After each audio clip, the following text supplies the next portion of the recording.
Hi, Janice Perkins here to talk to you more about chemistry. And the thing that we're going to start with today is why we don't need buy-in at all. As leaders, we're always trying to do change and push things through organizations. And what I find through change management is that leaders are always talking about chasing buy-in and trying to get buy-in from employees. And here's what I want to tell you. You don't need to chase buy-in anymore. Buy-in is a waste of energy. What you really need is chemistry. And the right gates is what I call them to open chemistry. Chasing buy-in is about performance and trying to convince or persuade. Or when I talk about persuasion and influence, it's defined as prevailing upon someone. And no one wants to be prevailed upon.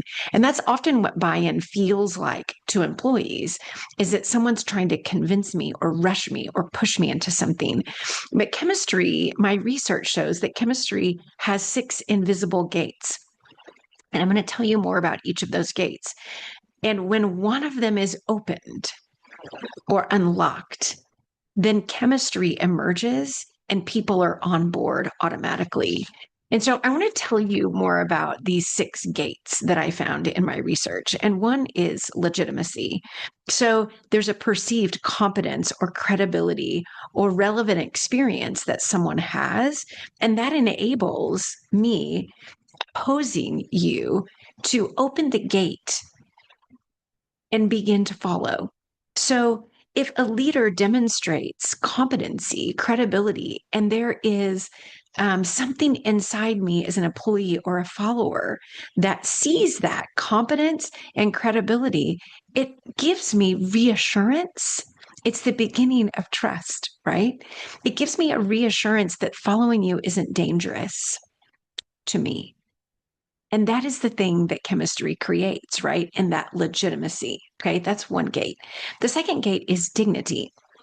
So there's a mutual respect and a recognition of humanity.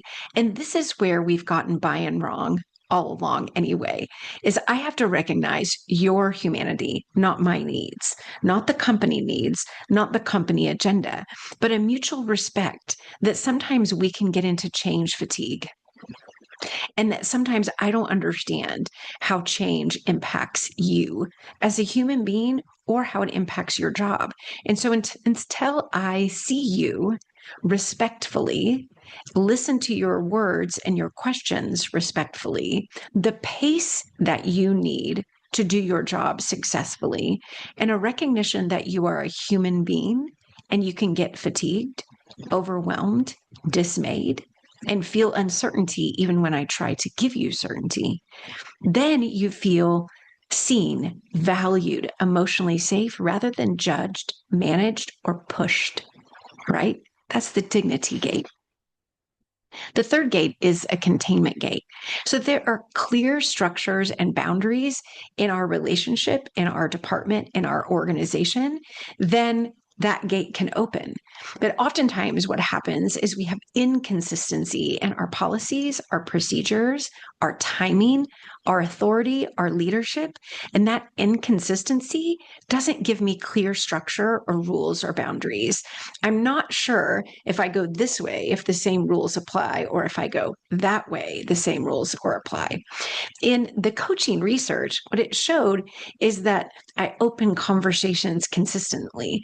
I have clear structure to the way that we're going to do each session, that there are boundaries to opening and closing each session. And that's incredibly important to the client as well as the coach to establish that rhythm and continuity.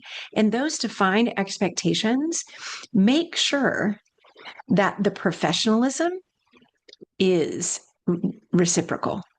So sometimes I can define professionalism and the rules, and you have a different definition as a follower of professionalism and the rules.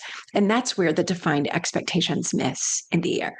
So the containment gate creates levity across the leader and the follower so that the clear structure and boundaries are equitable for both.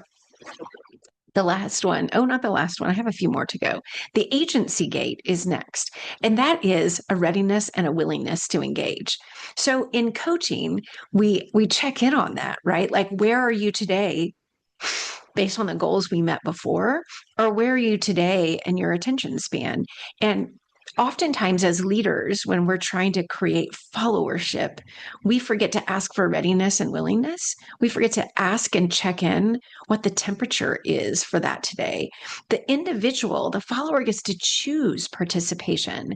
They get to lean into discomfort when they are ready, and they can mutually agree on that desired movement forward between leader and follower. That's agency gate. The attunement gate is the next one. And this is really a contribution to some of the other gates, but where there is presence, listening, and responsiveness.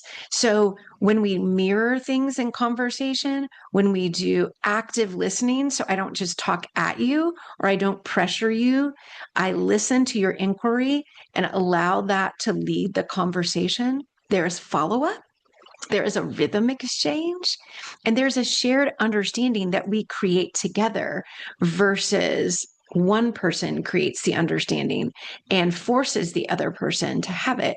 Attunement means that I am really here. The other person needs to be seen and heard. There's a really great book by Jason Gaddis called Getting to Zero, and he teaches something called the Relationship School.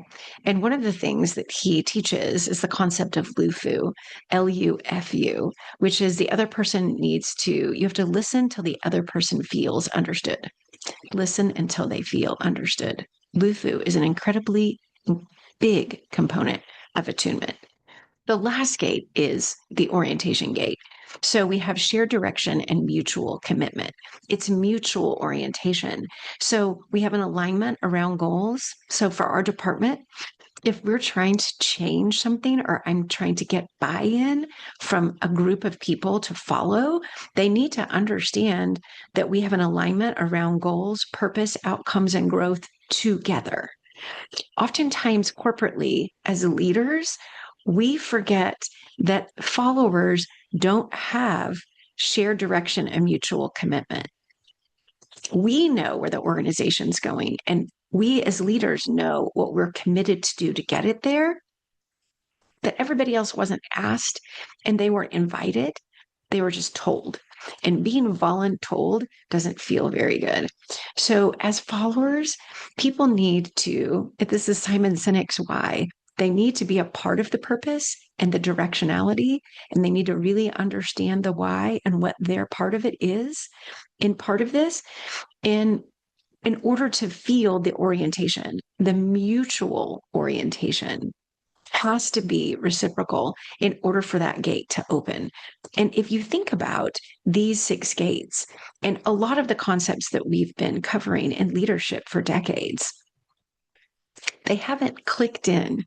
And an opportunity for us to open these gates, it is sitting in the idea that chemistry is the beginning step that can open all of these. The concepts of psychological safety and being present and mutual purpose really come after the chemistry is established and it emerges, then these gates open. So that's the lesson today about the gates.